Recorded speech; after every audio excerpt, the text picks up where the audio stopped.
నమస్కారం. Pen power news కి స్వాగతం. ముందుగా ముఖ్యాంశాలు.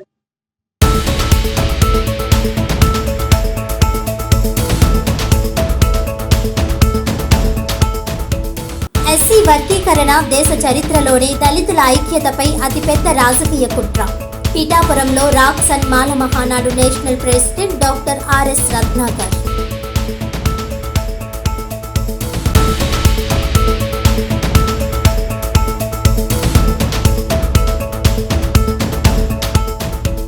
కాలువలను ఆక్రమించి పారిశుధ్య నిర్వహణకు ఆటంకం కలిగించే వారిపై చర్యలు తప్పవు. కాకినాడలో జరిమానాలు విధించి కఠిన చర్యలు చేపట్టిన నగరపాలక సంస్థ కమిషనర్ ఎన్వివి సత్యనారాయణ.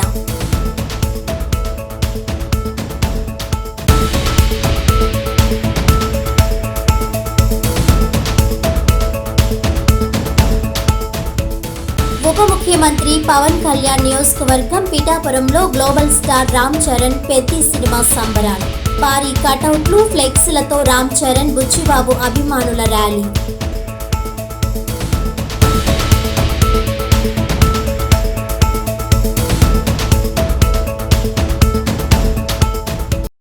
ఇక డీటెయిల్స్ చూస్తే, ఎస్సీ వర్గీకరణ భారతదేశ చరిత్రలోని దళితుల ఐక్యతపై అతిపెద్ద రాజకీయ కుట్ర అని నేషనల్ రాక్సన్ Mala Mahanadu president doctor RS Ratnakar ఆరోపించారు. పిఠాపురం నియోజకవర్గం నేషనల్ ప్రెసిడెంట్ ఫర్ రాక్సన్ మాల మహానాడు డాక్టర్ ఆర్ఎస్ రత్నాకర్ మాట్లాడుతూ, ఎస్సీ వర్గీకరణ భారతదేశ చరిత్రలోనే దళితుల ఐక్యతపై అతిపెద్ద రాజకీయ కుట్ర. మోడీ, చంద్రబాబు భాగస్వామ్యంలో దళితులపై కుట్ర చేశారు. చంద్రబాబు నాయుడు, రేవంత్ రెడ్డి ఆల్రెడీ చట్టాలు చేశారు కదా, చేయడానికి ఏమీ లేదు, అంతా అయిపోయిందని, ప్రజాస్వామ్యంలో ప్రజలే సుప్రీం, మనమంతా శాంతియుతంగా ప్రజాస్వామ్య పద్ధతిలో పోరాటం చేస్తే ఎవరైనా తోక ముడుచుకోవాల్సిందేనని, నిజమైన అసలైన పోరాటం ఇప్పుడే మొదలైందని అన్నారు. దళితులు రాజ్యాధికారం వైపు పర్మనెంట్ గా కన్నెత్తి చూడకుండా ఉండే కుట్ర ఇది. దళితుల మేనమామ జగన్మోహన్ రెడ్డి ఇప్పటికైనా తన స్టాండ్ ఏంటో ప్రకటించాలని, తెలుగు రాష్ట్రాల్లో అన్ని రాజకీయ పార్టీలు మాల సామాజిక వర్గాన్ని టార్గెట్ చేసి తొక్కేయడం అత్యంత బాధాకరమని అన్నారు. మాల ఉద్యోగస్తులు ఇకనైనా పోరాటంలో భాగస్వామ్యం కావాలని పిలుపునిచ్చారు. ఈ కార్యక్రమంలో చెన్నం వెంకటేశ్వరరావు, కొప్పుల ప్రేమ్బాబు, ఎనుముల సత్యబాబు, కోసికొండబాబు, దారా నోకరాజు తదితరులు పాల్గొన్నారు. ఎస్సీ వర్గీకరణ రద్దు చేయాల్సిందే. ఇది రాజకీయ కుట్ర, సామాజిక న్యాయం కానే కాదు. నిజంగా ఎస్సీ లిస్టులో ఉన్నటువంటి మిగతా కులాలను పైకి తీసుకురావాలనుకుంటే రిజర్వేషన్ పెంచి వారికి ఇచ్చేయండి, మాకేం అబ్జెక్షన్ లేదు. పేరుతో అన్ని రాజకీయ పార్టీలు మన సామాజిక వర్గాన్ని కుట్రపూరితంగా టార్గెట్ చేసి తొక్కేస్తా ఉన్నాయి. మిత్రులారా, ఎస్సీ వర్గీకరణకు సంబంధించి సుప్రీంకోర్టు తీర్పు ఇచ్చేసింది కదా, మరి అపూర్వ సహోదరులు రేవంత్ రెడ్డి, చంద్రబాబు చట్టాలు చేశారు కదా, చేయడానికి ఏమీ లేదు అని ముడుచుకు కూర్చుంటే మిత్రులారా, వాళ్ళకి నచ్చినటువంటి చట్టాలు దొంగ రాజకీయ నాయకులు చేస్తూనే ఉంటారు. మిత్రులారా, వాళ్ళు చేసినటువంటి చట్టాలు ఏమి, they are not the inscriptions of అశోకుడి శిలాశాసనాలు కాదు, అవేమి బైబిలు, భగవద్గీత, ఖురాను అంతకన్నా కాదు మిత్రులారా, మానవులు చేసినటువంటి దొంగ చట్టాలు. కాబట్టి ప్రజాస్వామ్యంలో people are supreme in democracy. శాంతియుతంగా ప్రజాస్వామ్యయుతంగా మనం పోరాటం చేస్తే ఎవరైనా సరే తోక ముడుచుకుని పోవాల్సిందే మిత్రులారా. మరి కేంద్ర ప్రభుత్వం సాక్షాత్తు వ్యవసాయ చట్టాల విషయంలో చేసినటువంటి విషయంలో రైతులంతా కూడా కంటిన్యూస్గా ప్రొటెస్ట్ చేస్తే మోడీ సర్కారు ఆ యొక్క చట్టాన్ని క్యాన్సిల్ చేసుకుని పోయినటువంటి విషయం మీకు గుర్తులేదా?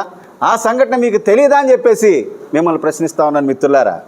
రిజర్వేషన్ వల్ల ఎస్సీలో బెనిఫిట్ పొందేది 100లో అప్రాక్సిమేట్గా 1 లేదా 2 మిత్రులారా. అది కూడా they are not also official figures. ఎందుకంటే ఈ రాజకీయ నాయకులు రిజర్వేషన్ విషయంలో సరైనటువంటి డేటాని ప్రజలకు తెలియనివ్వరు. కాబట్టి నేను చెప్పొచ్చేది ఏంటంటే 100లో అప్రాక్సిమేట్గా చెప్తున్నాను, ఇది కూడా అఫీషియల్ డేటా కాదు.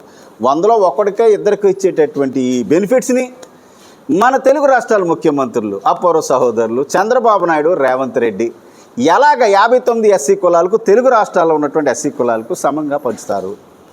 మోడీ గారికి అదే అడుగుతున్నాను నేను. దేశవ్యాప్తంగా ఎస్సీ లిస్టులో 1108 ఎస్సీ కులాలు ఉన్నాయి.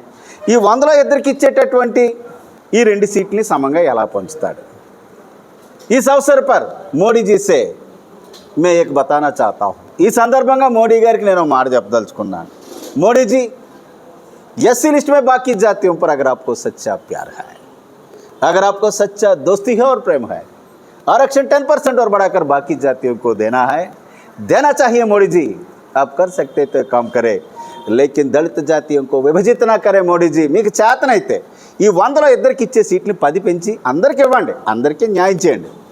మేమేదో రిజర్వేషన్ పేరుతో ఇంగిలి మెత్తికి ఇసిరాం, మీరు వాటాల కోసం కొట్టుకు చావండి అంటే ఓ నహి చలేగా, అది నడవదో అని భాను తమిళ సోదరి. ఇక్కడ నేను చెప్తున్నాను, నేను first of all I want to declare my self, నేను ఎస్సీ హిందూ మాల. ఫస్ట్ నేనేంటో చెప్తున్నాను మీకు. ఇక్కడ భారతదేశంలో కులం అనేదే ప్రధానం. ఎస్సీ వాడు ఏ కులంలోకి వెళ్ళినా ఆ వివక్షత అనేది పోవడం లేదు. ఏ మతంలోకి వెళ్ళినా, ఎస్సీ వాళ్ళు ఏ మతంలోకి వెళ్ళినప్పటికీ కుల వివక్షత అనేది అలాగే ఉందో, కులం అనేది పోవడం లేదు. దళిత క్రైస్తవులకి నిజంగానే ఒక రకమైనటువంటి ఇన్జస్టిస్ జరిగింది, వాళ్ళకి ఇవ్వాలి. కానీ ఆ మతం కావాలని ఎవరైతే వెళ్తున్నారో, ఆ మతాన్ని పాటిస్తున్నారో వాళ్ళు ఇక్కడ 1950 నుంచి కూడా ప్రెసిడెన్షియల్ 1950 ఆగస్టు 10 అనుకుంటా, అక్కడ రాజ్యాంగంలో లేదు, అనుబంధంగా ఒక రాత రాశారు, గవర్నమెంట్ జీవో లాంటిది అనమాట. It's a president that constitutional order అంటారు. అందులో ఎస్సీలో ఎవరైతే హిందూ మతాన్ని, తర్వాత మన సిక్కు మతం బుద్ధిజాన్ని పాటిస్తారో వాళ్ళకే రిజర్వేషన్ ఇస్తాము, క్రైస్తవ మతాన్ని పాటిస్తే రిజర్వేషన్ ఇవ్వమని చెప్పారు. అది ఆ రోజు నుంచి కూడా ఆ ఆర్డర్ స్ట్రిక్ట్గా అమలైనప్పటికీ లేనప్పటికీ అది ఫోర్స్లో ఉంది. సుప్రీంకోర్టు మన కొత్తగా తీర్పు ఇచ్చారనుకుంటున్నారు, అది ఇట్టుది అంతానే బూత్. అది ఫస్ట్ నుంచి కూడా స్వాతంత్రం వచ్చినప్పటి నుంచి ఆ ఆర్డర్ అనేది ఫోర్స్లో ఉంది. దాన్ని బీజేపీ గవర్నమెంట్ లేకపోతే మిగతా గవర్నమెంట్ వచ్చిన తర్వాత స్ట్రిక్ట్గా అమలు చేస్తున్నారు. ఓకే, అది దాని మీద ఎవరైతే క్రైస్తవ మతాన్ని స్వీకరించి అటు పోదాం అనుకుంటున్నారో వాళ్ళు దాని మీద పోరాటం చేయాలి. సో కాబట్టి ఇప్పుడు వాళ్ళకి ఇలాగ అన్యాయం జరుగుతుంది కదా, అన్యాయం జరగడం అనేది right to freedom of religion అంటారు. ఆర్టికల్ 24, 25, 26, 28 మీకు నచ్చిన మతాన్ని పూజించుకోండి, ప్రచారం చేసుకోండి అని అన్నీ ఇచ్చారు. కానీ ఈ ఆర్డర్లో ఈ ఫిట్టింగ్ పెట్టారు కాబట్టి దాని మీద వాళ్ళు పోరాటం చేయాలి. ఇంతవరకు పోరాటం లేదు. ఈ మధ్యకాలంలో జడ్జిమెంట్లు వస్తున్నాయంటే తెలియనటువంటి పదజాలంతో సుప్రీంకోర్టు జడ్జిమెంట్ ఇచ్చేసింది, ఎస్సీ వాడు క్రైస్తవ మతంలో పోతే రిజర్వేషన్ పోతే, అది పోతుంది అనేది 1950 నుంచి అమల్లో ఉంది. వీళ్ళు పట్టించుకోలేదు అంతే. కాబట్టి ఎవరైనా పోరాటం చేస్తే డెఫినెట్గా, ఎందుకంటే చూడండి ముస్లిం సోదరులు ఉన్నారు ఇక్కడ, థియరిటికల్గా క్రైస్తవ మతంలో కానీ, సిక్కు మతంలో కానీ, బుద్ధిజంలో కానీ, ఇస్లాంలో కానీ కులాలు అనేవి లేవు, అందరూ సమానమే దేవుని దృష్టిలో. కానీ ఇన్స్పైట్ ఆఫ్ ఆల్ దట్ ఏ మతంలోకి వెళ్ళినప్పటికీ ఏ కులం కూడా అదే కులం కంటిన్యూ అవుతుంది. చూపండి, అప్పర్ క్యాస్ట్ సపోజ్ మొఘలుల టైంలో తీసుకోండి, అప్పర్ క్యాస్ట్లో ఉన్నటువంటి ప్రజలు ఇస్లాం మతాన్ని స్వీకరిస్తే అష్రాఫ్లు అంటారు.